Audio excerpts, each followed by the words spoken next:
A used Tesla Model 3 just crossed 100,000 miles and its battery is still holding onto roughly 90% of its original capacity. A used Ford Mustang Mach-E crossed that same number, and the battery wasn't even the thing that gave its owner headaches. Two completely different ownership stories, one identical number sitting on both odometers, 100,000 miles. Everyone repeats the same pitch about EVs: fewer moving parts, lower maintenance, a battery engineered to last for years. That's an easy sentence to say when the odometer still reads 10,000 miles and the car smells brand new. 100,000 miles is where that pitch actually gets tested.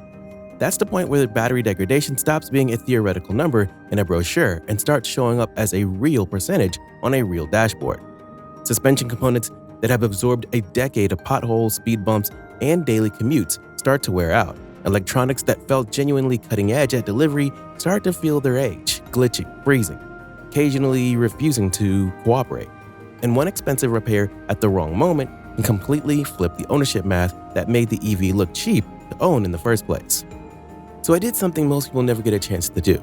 I didn't buy 3 EVs, drive them for 6 years, and file a single review. Instead, I went digging through the mileage that already exists, the owner reports, the recall records, and the repair histories from cars that have already put in the real work. 3 of the most popular EVs on American roads: Ford Mustang Mach-E, Kia Niro EV, Tesla Model 3. I wanted one answer after 100,000 miles: which one actually holds up best? There's a clear winner here, and honestly, it wasn't the badge I expected walking in. I'll admit, before I started pulling the numbers, I had a gut assumption about how this would shake out, and by the end, I was rewriting my own notes. Number 3, Ford Mustang Mach-E. The Mustang Mach-E has become one of America's most recognizable Tesla alternatives. It borrowed one of Ford's most emotional badges and put it on an electric crossover. And for a lot of buyers, the gamble worked. It looks the part. It drives with enthusiasm. It didn't feel like a compliance car built to check a box. But what actually happens when the odometer rolls past 6 figures? Here's the part that genuinely surprised me. The electric motor and the battery pack, the 2 components everyone assumes will be the weak link, hold up better than a lot of early skeptics predicted. High mileage ownership reports don't show a drivetrain quietly falling apart at 100,000 miles. The core of the car, the part doing the actual work of moving it down the road, has proven more durable than its reputation suggests in the early years. But the drivetrain is fine, isn't the same thing as ownership has been trouble-free. And the Mach-E hasn't been trouble-free. Software issues that require a full reboot to fix, electrical components that act up in cold weather, suspension that shows wear earlier than owners expect for a vehicle this size, and a string of recalls, some minor, some serious enough to involve the high-voltage system, that have followed this model since its early model years. So here's the real reason buried in the Mach-E story, and it's one I didn't expect going in. The battery may not be the thing Mach-E owners actually need to worry about most. It's the 1,000 smaller systems wrapped around that battery, the ones nobody thinks about when they're standing in a showroom being sold on 0 to 60 numbers. Ford after 100,000 miles, what actually wears out? This is where high mileage Mach-E ownership gets a lot more interesting than a spec sheet lets on. Tires wear out the way tires wear out on any 4,500-pound crossover with instant torque. Suspension bushings and control arm mounts start to clunk. Brakes need attention on cars that don't lean hard enough on regenerative braking. The unglamorous 12-volt battery, the one running the locks, the screens, and the low-voltage systems, becomes a recurring failure point that has nothing to do with the big battery pack under the floor. Infotainment glitches and electrical gremlins pop up in owner forums far more often than range complaints do. Individually, none of these are catastrophic. Collectively, they become the real cost of Mach-E ownership at high mileage. And that's exactly the point. And that's one of the biggest lessons hiding inside high mileage EV data in general, not just Ford's. An EV drivetrain can be remarkably durable while the rest of the vehicle ages exactly like any other car with 100,000 hard miles behind it. Number 2, Kia Niro EV. The Niro EV doesn't have Tesla's tech reputation following it around. It doesn't have a Mustang badge borrowing 60 years of brand loyalty. Nobody buys a Niro EV because it makes a statement in the school pickup line. And honestly, that's exactly what makes it interesting to me. Underneath that unassuming, slightly forgettable shape is a relatively simple electric drivetrain, and simple has quietly turned into an advantage. Real-world high-mileage Niro EVs, the ones owned by people who just wanted a cheap-to-run commuter and never thought twice about it, have accumulated serious distance without the dramatic battery degradation some buyers brace themselves for. Sometimes the boring EV is the one that keeps going while everyone else is arguing about the exciting ones. Kia after 100,000 miles, the unexpected advantage. Efficiency is the word that keeps coming up when you look closely at the Niro, and it matters more the longer you actually own the car.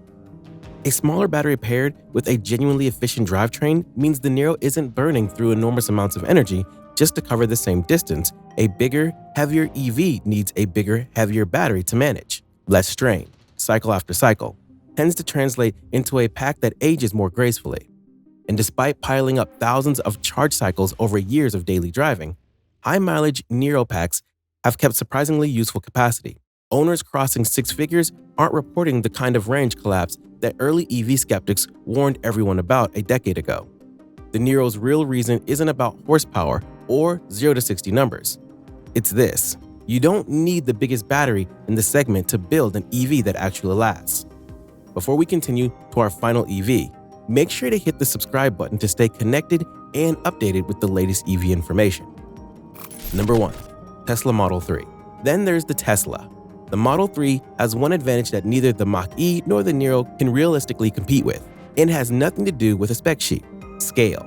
There are now enormous numbers of high-mileage Model 3s on the road. Daily commuters, rideshare drivers logging hundreds of miles a week, fleet vehicles that get driven harder and charged more carelessly than almost any privately owned EV ever will.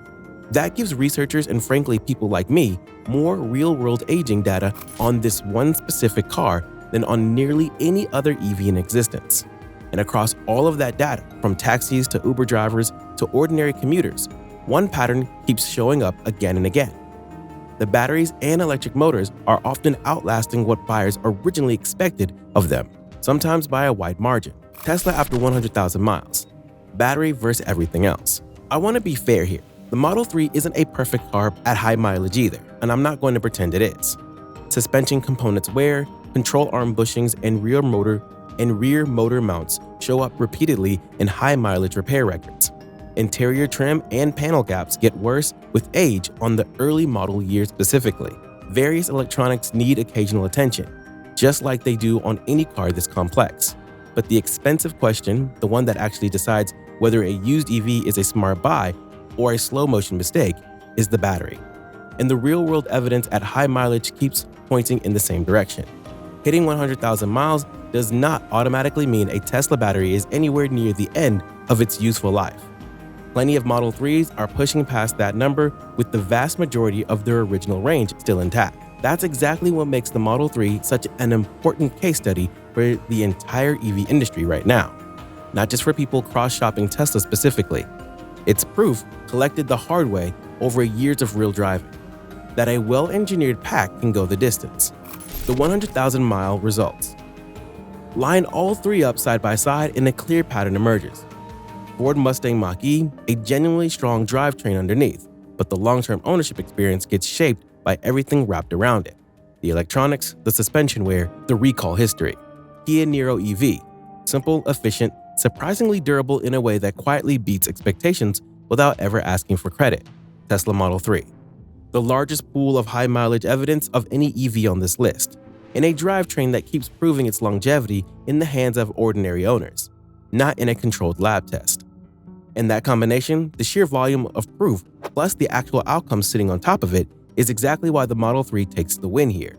Not because it's flashy, not because of a badge, because the evidence keeps saying the same thing from thousands of different odometers, and that's a much harder thing to fake than a marketing claim. Here's the biggest myth about high-mileage EVs. Here's the part that genuinely surprised me when putting this whole comparison together. The surprise isn't that EV batteries degrade. Of course they do. Every lithium-ion battery on the planet loses some capacity over time. That part was never in question, and anyone who tells you otherwise is selling you something. The real surprise is how slowly a healthy pack tends to degrade compared to what most buyers walk in fearing. At 100,000 miles, the biggest repair bill on an EV very often isn't the battery at all. It's a control arm, a suspension bushing, a stubborn 12-volt battery that keeps dying for no obvious reason. The unglamorous, unsexy stuff nobody makes a thumbnail out of.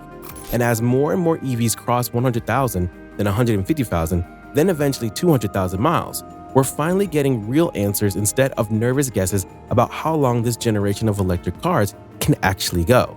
The data keeps pointing in the same direction across every brand I've looked at. The battery isn't the thing to be scared of. Everything bolted around it is what actually decides whether ownership stays cheap or turns into a headache. That's a strange thing to sit with, honestly. For years, the entire conversation around EVs has been what happens when the battery dies, as if that's the one clock every owner is racing against. The real story turns out to be quieter than that, and a lot less dramatic. It's tires, it's bushings, it's a 12-volt battery nobody thinks about until it strands them in a parking lot. The pack itself just keeps working in the background, longer than the marketing ever gave it credit for. I went into this expecting the winner to come down to whichever pick held on to the most percentage points. It didn't. It came down to which car had the fewest surprises waiting around it once the odometer stopped being a small number. That's the part worth remembering long after you forget the exact percentages. So, out of these three, which one would you actually trust across 150,000 miles without a fight? Drop your pick in the comments. And if you want more real ownership data instead of brochure numbers dressed up as facts, subscribe, because this is exactly the kind of thing I keep digging into.